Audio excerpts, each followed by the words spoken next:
Hello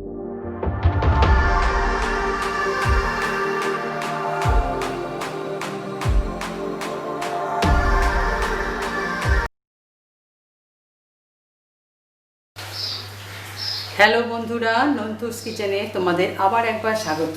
আজকে আমি তোমাদের কাছে একটা নিরামিষ একটা প্রিপারেশন নিয়ে এসেছি, যেটা হচ্ছে এঁচোড় পোস্ত।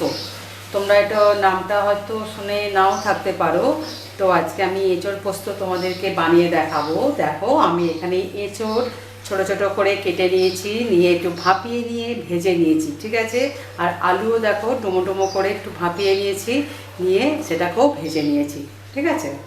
আচ্ছা, আমি কড়াইয়ের মধ্যে 2 চামচা তেল অলরেডি দিয়ে দিয়েছি, সাদা তেল। তো ওটা গরম হয়ে গেছে। এর মধ্যে আমি দিয়ে দেব কুচনো পেঁয়াজ একটা মতো,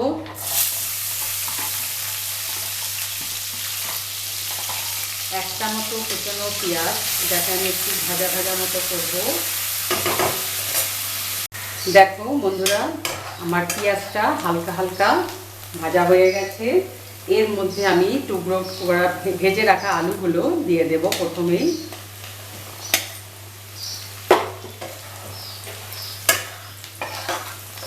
এগুলো একটু নাড়াচাড়া করে নিয়ে এতে আমি একটু আদা বাটা দেব।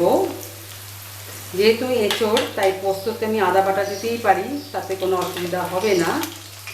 সেটা অল্পই দেবে। আচ্ছা, এবারে একটা টমেটোকে আমি পেস্ট করে নিয়েছি, সেটাও দিয়ে দিলাম।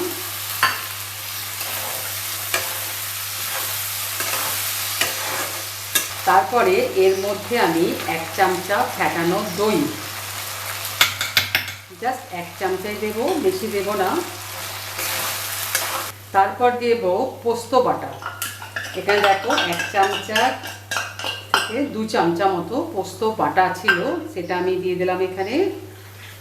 পোস্তর যে বাটিটা আছে, জলটা, ওটা আমি ধুয়ে রেখে দিচ্ছি, পরে এটা আমি ব্যবহার করব। এর মধ্যে পোস্ত এবং টক দই দেওয়া হয়ে গেছে। আমি এখানে দিয়ে দেব পরিমাণ মতো নুন, সেটা স্বাদ অনুযায়ী তোমরা স্বাদ দেখে দেবে। আর দেবো একটু কাশ্মীরি লঙ্কা গুঁড়ো, জাস্ট সামান্য, বেশি দেব না।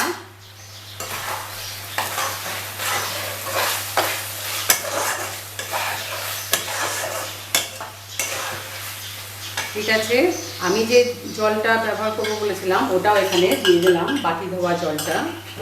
তারপরেই দেব ভাজা এঁচোড়গুলো।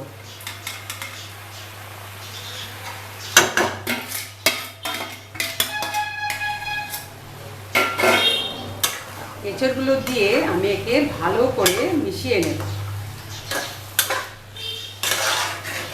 ঠিক আছে। আর একটু দিচ্ছি, মানে একটুখানি বেশ গ্রেভি গ্রেভি হবে ব্যাপারটা, বেশি ঝোল ঝোল হবে না। তাই আমি এটা 2 মিনিট একটু ফুটতে দেবো। তাই জলটা তুমি যতটা ইচ্ছে দিতে পারো, ঠিক আছে। এবারে আমি এটাকে চাপা দিয়ে হতে দেব 2 মিনিট মতো।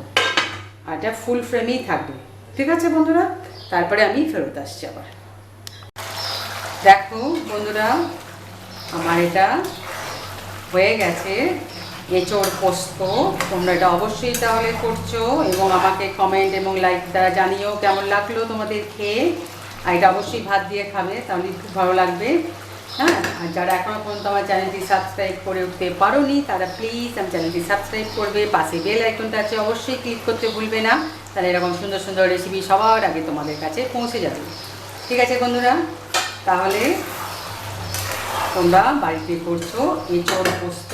আমি গ্যাসটা বন্ধ করে দিলাম, দিয়ে ওপর থেকে আমি একটু সর্ষের তেল ছড়িয়ে দেবো। যেহেতু পোস্ত, তাই আমি একটু সর্ষের তেল অ্যাড করলাম, বুঝতে পেরেছ?